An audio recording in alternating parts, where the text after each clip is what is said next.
नमस्कार मेरे प्यारे दोस्तों। आज हम बुंदेलखंड के पठार को पढ़ने वाले हैं। बुंदेलखंड का पठार।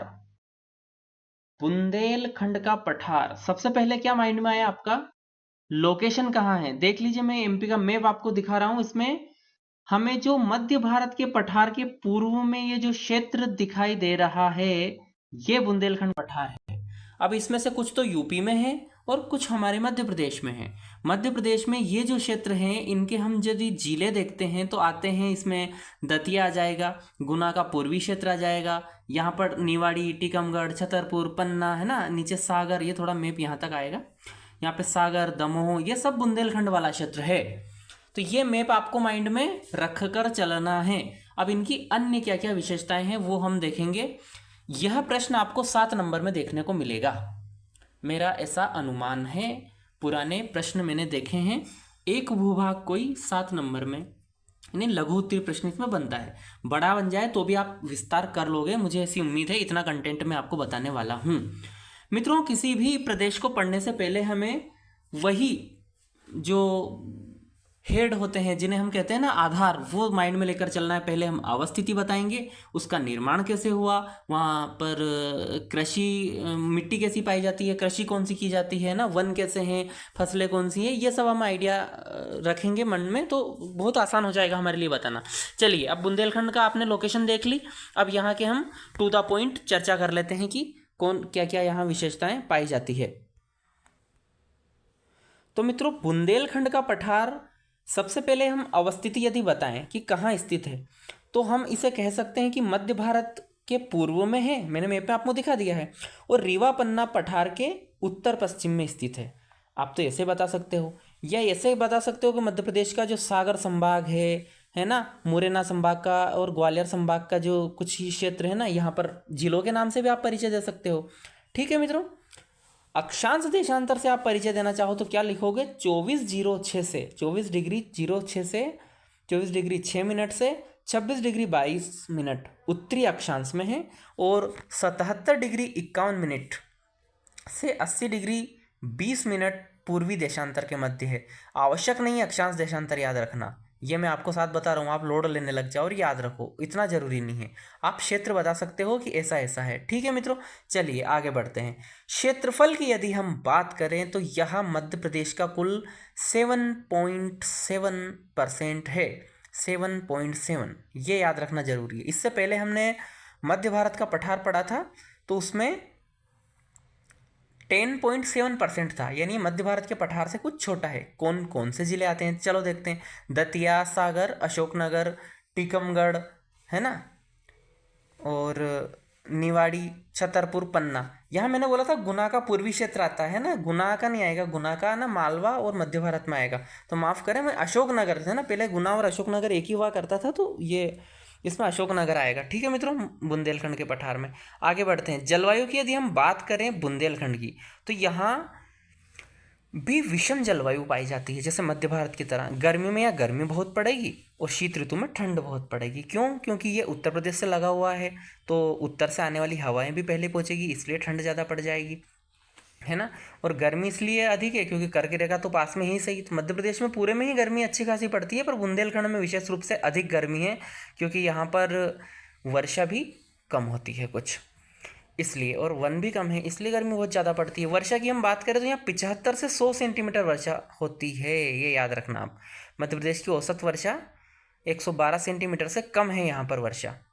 वनों की यदि चर्चा की जाए तो तेंदुपत्ता, बिल्कुल, है ना, सागर में तो बहुत सारे बीड़ी के उद्योग लगे हुए हैं। तेंदुपत्ता के अलावा महुआ, है ना, ये बहुत महत्वपूर्ण वनोपज है, महुआ, जिससे शराब बनती है मित्रों। बबूल, है ना, बबूल से गूंद प्राप्त होता है ना, बबूल लकड़ी के रूप में भी काम करती है। सौर, नीम, ये सौर नहीं, ये खेर है मित्रों, नीम आदि पाए जाते हैं। तो ये खेर के पेड़ भी यहाँ पाए जाते हैं। यहाँ वर्षा कम है तो थोड़े कंटीले झाड़ीदार टाइप के वन पाए जाते हैं। मध्य प्रदेश के वन पर हम पूरा अलग वीडियो भी बनाने वाले हैं। मिट्टी की बात करें तो यहाँ मिश्रित लाल काली मिट्टी पाई जाती है। दोस्तों, मैं आपको बताना चाहता हूँ, जो हमारा मध्य प्रदेश है ना, ये वैसे तो प्रायद्वीपी भारत का भाग है, प्रायद्वीपी भारत के पठार की ही का जो उत्तरी भाग है हमारा मध्य प्रदेश। यहाँ की भौगोलिक संरचना, यहाँ की चट्टानी संरचना यदि हम चर्चा में लेते हैं ना, तो जो बुंदेलखंड वाला एरिया है इसमें आर्कियन क्रम की चट्टानें पाई जाती है ना, जिसमें ग्रेनाइटिक, नीस इत्यादि चट्टानें, ये बुंदेलखंड वाला एरिया है ना, इसमें आर्कियन। और आप जानते हैं आर्कियन सबसे प्राचीन चट्टानें हैं और यह मिश्रित अवस्था में खनिज पाए जाते हैं। अब जब खनिज मिश्रित अवस्था में पाए जाएंगे तो यहाँ की मिट्टी भी मिश्रित रहेगी या नहीं रहेगी? ठीक है मित्रों, रहेगी, बिल्कुल रहेगी। तो यहाँ मिट्टी कैसी पाई जाती है? मिश्रित मिट्टी पाई जाती है। ये हो गया। इसके अलावा भी आप ध्यान रख सकते हो, जैसे मालवा है, यहाँ पर वो ज्वालामुखी दरारी जो उद्भेदन हुआ था ना, उससे लावा निर्मित पठार बना था, और वो जो दक्कन ट्रेप की चट्टानें यहाँ पर मिलती है, तो यहाँ से काली मिट्टी बनती है। यहाँ पर ये एरिया हो गया, आप याद रखना। इसी प्रकार से हमें समझ कर चलना है। और ये जब हम खनिज पढ़ेंगे तो और अच्छे से आपको समझ में आ ही जाएगा। और मृदा का एक अलग चैप्टर है, उसको आप अच्छे से याद करोगे तो बहुत अच्छे से रिलेट कर लोगे, कैसे मृदा बनती है, मृदा निर्माण प्रक्रम, सब बहुत आसानी से मैं आपको बताने की कोशिश करूँगा। चलिए, अब मध्य भारत के पठार में हम अगला यदि उस पर लाएँ तो हम देख पाएंगे कि यहाँ कौन सी फसलें हैं। तो जो मृदा होती है वो फसलों की निर्धारक होती है। जहाँ जैसी मृदा वहाँ वैसी फसल। तो जो लाल काली मिश्रित जो मृदा है मित्रों, इन यहाँ पर ज्वार, तिल, मोटा अनाज इत्यादि होता है। साथ साथ यहाँ गेहूँ भी होता है। गेहूँ की फसल, ज्वार, तिल और अन्य मोटे अनाज, मक्का हो गया, है ना, इस टाइप से यहाँ पर फसलें होती है। पानी की थोड़ी कमी है इसलिए ये फसलें होती हैं। नदियों की बात करें तो बेतवा, सिंध, धसान, उर्मिल, जामनी इत्यादि यहाँ नदियाँ प्रवाहित होती है। नदियों का पूरी अलग क्लास आएगी, चिंता मत कीजिए। खनिज की यदि हम बात करेंगे तो यहाँ हीरा है पन्ना जिले में। इसके अलावा चूना पत्थर भी पाया जाता है बुंदेलखंड पठार में। अब क्या क्या विशेष है बुंदेलखंड में मित्रों? बुंदेलखंड की सबसे ऊंची चोटी है सिद्ध बाबा की चोटी, जो 1172 मीटर है। ठीक है मित्रों, तो ये याद रखना, सिद्ध बाबा कितनी ऊंची है? 1172 भी पूछ लिया जाता है, सिद्ध बाबा भी पूछ लिया जाता है, बुंदेलखंड भी पूछ लिया जाता है। यह कई बार प्री में प्रश्न बना है, याद रखना बहुत जरूरी है। बुंदेलखंड की गंगा बेतवा को कहते हैं। मध्य प्रदेश में सर्वाधिक सूखा प्रभावित क्षेत्र भी बुंदेलखंड में है, वर्षा कम होती है मित्रों। तो ये हो गया हमारा बुंदेलखंड। अगले वीडियो में हम मालवा का पठार पढ़ेंगे। तो अभी बुंदेलखंड का आपको अच्छे से याद हो गया। एक बार हम रिकैप यदि इसका करें, इसकी स्थिति कहाँ है तो आप बताना। मध्य भारत के पठार के पूर्व में है और रीवा पन्ना के पठार के उत्तर पश्चिम में है। अक्षांश देशांतर याद रखना जरूरी नहीं है। क्षेत्रफल बता देना 7.7 है ना। सबसे छोटा जो बघेलखंड है ना, उससे ये बड़ा है। ठीक है, तो अगर सातों प्रदेशों को यदि हम लेंगे तो ये आएगा हमारा बघेलखंड से कुछ बड़ा है। ठीक है, दूसरे नंबर पर, सब छोटे से दूसरे नंबर पर, यानी छठे स्थान पर आएगा बड़े से छोटे देखने पर। संबंधित जिले दतिया, सागर, अशोकनगर, टीकमगढ़, निवाड़ी, छतरपुर, पन्ना। जलवायु की बात कर लो, है ना, विषम। औसत वर्षा 75 से 100। वन बता देना, मिट्टियाँ बता देना, फसल बता देना, नदियाँ बता देना। अब जो चीज़ यहाँ रह गई थोड़ी, उस पर चर्चा कर लेते हैं मित्रों। आप जानते हैं जो बुंदेलखंड है हमारा, बहुत वृहद, एक बहुत ही लंबा इतिहास यहाँ का है। बुंदेलखंड क्षेत्र पर हमारा कभी चेदी महाजनपद हुआ करता था।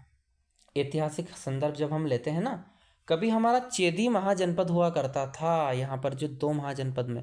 इसके बाद लगातार बुंदेलखंड पर समय के साथ साथ अनेक राज्य रहे, जिसमें मेन बुंदेला साम्राज्य आपने पढ़ा होगा।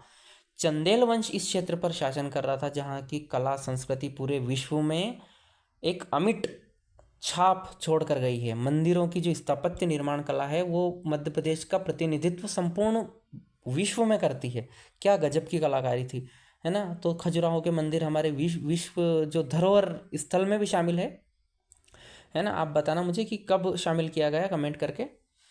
और इसके अलावा बुंदेलखंड में यहाँ शिवाजी से प्रेरणा लेकर जो महाराजा छत्रसाल बुंदेला हुए हैं, तो उनका भी काफ़ी यश कीर्ति है उसके आगे चलकर। तो बुंदेलखंड काफ़ी स्ट्रेटेजिक क्षेत्र रहा है। उत्तर भारत और दक्षिण भारत के जंक्शन के रूप में इसने काफ़ी महत्वपूर्ण क्षेत्र रहा है। तो आप ये सांस्कृतिक संदर्भ भी इसमें बता सकते हैं।